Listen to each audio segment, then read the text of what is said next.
नमस्कार, lead India publishers association में आपका बहुत बहुत स्वागत है। मैं हूं डॉक्टर तरुणा एस गौर। उत्तर प्रदेश के बस्ती जिले से एक घटना सामने आई है। एक बार फिर से पत्रकार की सुरक्षा और प्रेस की स्वतंत्रता पर गंभीर सवाल खड़े हो गए। पेट्रोल पंप पर लगी लंबी लाइनों और आम जनता की परेशानियों को कवर कर रहे पत्रकार वैदिक द्विवेदी पर कथित तौर पर हमला किया गया। उनका गुनाह सिर्फ इतना था कि वो लोगों की समस्याओं को कैमरे के जरिए सामने ला रहे थे। रिपोर्ट्स के अनुसार वैदिक द्विवेदी पेट्रोल पंप पर मौजूद थे और लोगों से बातचीत कर रहे थे। लंबी कतारों के कारण हो रही दिक्कतों को वो समझने की कोशिश कर रहे थे। इसी दौरान कुछ पंप से जुड़े हुए जो लोग थे वो वहां पर आ गए और नाराज होने लगे।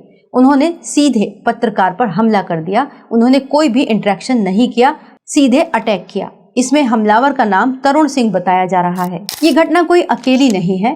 पिछले कई वर्षों में हमने देखा है कि पत्रकारों पर हमले की जो घटनाएं हैं वो बढ़ी हैं। गंभीर हमलों की भी घटनाएं काफी तेजी से बढ़ी हैं। अगर हम साल 2014 से 2019 के बीच की बात करें तो पत्रकारों पर लगभग 198 गंभीर हमले दर्ज किए गए। इसी अवधि में 40 से भी ज्यादा पत्रकारों की हत्या की खबरें सामने आई जो ठीक से रिपोर्ट भी नहीं हुई। औसतन हर साल 3 से 4 पत्रकार अपनी जान गंवा बैठते हैं। भारत में पत्रकारों पर हमलों का कोई ऑफिशियल सेंट्रलाइज्ड डेटा भी मौजूद नहीं है।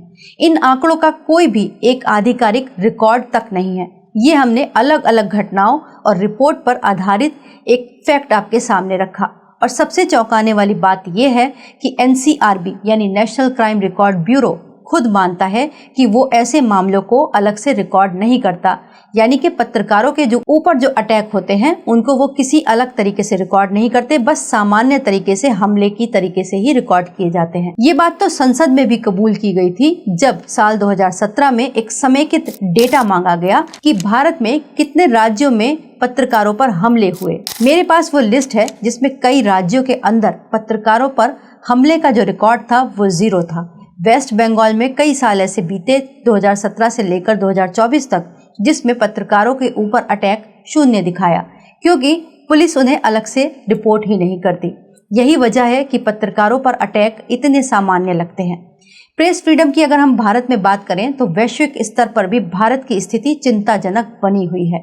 अभी जो हम ग्लोबल रिपोर्टिंग होती है फ्रीडम ऑफ प्रेस, उसके अंदर 161वें स्थान पर गिर चुके हैं। पत्रकारों पर हमले के पीछे कई स्तरों पर समस्याएं दिखाई देती हैं, खास तौर से डिजिटल मीडिया पत्रकारों पर। YouTube के माध्यम से जो भी पत्रकार रिपोर्टिंग कर रहे हैं वो फील्ड में जाते हैं तो लोग उन्हें पत्रकार मानते ही नहीं। इसीलिए ये समस्या और भी विकराल हो जाती है उनके साथ और पत्रकार यहाँ पर अकेला पड़ जाता है।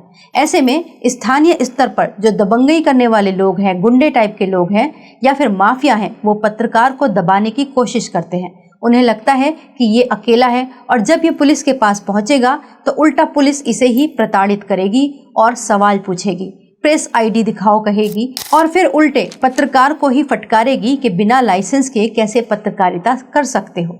इसीलिए ये दबंग और माफिया हमला करने में बिल्कुल डरते नहीं, हिचकते नहीं। और इनका एक और हथियार होता है कि डिजिटल मीडिया पत्रकार पर तुरंत ब्लैकमेलिंग का आरोप लगा दो। वो सोचते हैं कि पुलिस इनकी बात बिल्कुल भी सुनेगी नहीं। तो अगर आप भी इंडिविजुअली डिजिटल माध्यम से पत्रकारिता करते हैं और ऐसे खबरों को करते हैं तो आपको खुद जागरूक होना पड़ेगा और आपको अपनी लीगैलिटी मजबूत करनी पड़ेगी। मतलब जैसे आप MSME में अपना रजिस्ट्रेशन जरूर लें क्लास 63 के अंदर और IT रूल के फॉर्म को भी जरूर भरें और साथ ही अकेले बिल्कुल ना रहें। किसी न किसी स्थानीय जो आपके मीडिया ऑर्गेनाइजेशंस होती हैं, पत्रकारों के संगठन होते हैं, उसके सदस्य जरूर बनिए। इसके अलावा आप हमारे साथ भी जुड़ सकते हैं।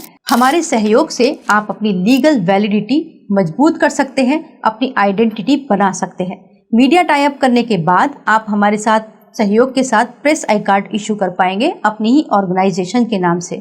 साथ ही साथ जो हमारी एक मीडिया एसोसिएशन है, लीड इंडिया पब्लिशर्स एसोसिएशन, उसकी सदस्यता भी आपको निःशुल्क मिलेगी। इसके अलावा हमारी एक लॉ फर्म भी है, लीड इंडिया लॉ। वहाँ पर देश भर से बहुत सारे लॉयर्स जुड़े हैं। अगर आपके ही एरिया में आप चाहें तो आप लॉयर से कंसल्टेंसी ले सकते हैं। हालांकि इसकी एक नॉमिनल सी फीस होती है और हमारे साथ भी मीडिया टाइप की एक नॉमिनल सी फीस होती है। पिछले कुछ वीडियोस में मैंने एक कमेंट देखा जिसमें ये कहा गया कि हम फ्रेंचाइजी को बेच रहे हैं। इसके दो जवाब हैं। पहला कि जब कोई चीज हमें फ्री में मिलती है तो दो बातें होती हैं कि पहला, या तो देने वाला काबिल नहीं है। अगर आप इतनी फीस मैनेज नहीं कर सकते तो आपके साथ क्या होगा, आप कितने भी मजबूत पत्रकारिता करें, आप कितने भी लोगों के लिए आवाज उठाएं, लेकिन आपकी आवाज बहुत जल्दी दब जाएगी और आप पहले ही अपनी फाइनेंशियल समस्या से टूट जाएंगे। आपका आत्मसम्मान हिल जाएगा, जो ऐसे दबंगों के लिए ही अच्छा होगा, ऐसे गुंडों के लिए ही फायदेमंद होगा। लेकिन एक बात मैं और आपको बताऊं कि आपको केवल हमने यही नहीं बताया कि फाइनेंशियल क्राइसिस गलत है, बल्कि हम आपको फाइनेंशियली स्ट्रांग होने के लिए भी समाधान बताते हैं। कई वीडियोस हैं जिसमें हमने आपको बिना इन्वेस्टमेंट के कुछ बिजनेस ऑप्शन बताए हैं जिनके साथ आप अपनी पत्रकारिता कर सकते हैं। अब बात करते हैं पत्रकारों के लिए कानूनी उपाय की। अगर मान लीजिए इस तरीके का अटैक हो जाए तो उनको क्या करना चाहिए, उनके पास क्या ऑप्शन है। पहला ऑप्शन तो FIR है। BNS के सेक्शन में वो इस तरीके के दबंगों के खिलाफ शिकायत कर सकते हैं। हमले, धमकी, मारपीट, इसकी शिकायत BNS के सेक्शन के तहत करवाई जा सकती है। इसके अलावा खुद को एज ए रिपोर्टर अलग से रिपोर्ट करवाने के लिए आपको प्रेस काउंसिल ऑफ इंडिया में शिकायत जरूर करनी चाहिए। पत्रकारों से जुड़े मामलों में ये संस्था नोटिस लेती है और जांच करती है।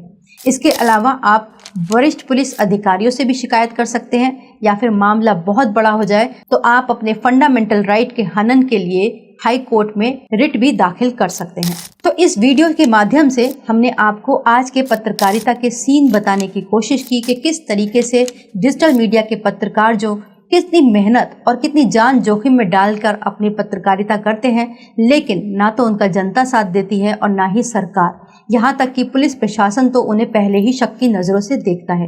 तो अगर आप भी इस तरीके की समस्या से घिरे हों, आपको भी लगता हो कि आप अकेले लोगों के लिए फाइट कर रहे हैं, तो आप लीड इंडिया के साथ जुड़ सकते हैं। वीडियो देखने के लिए बहुत बहुत धन्यवाद।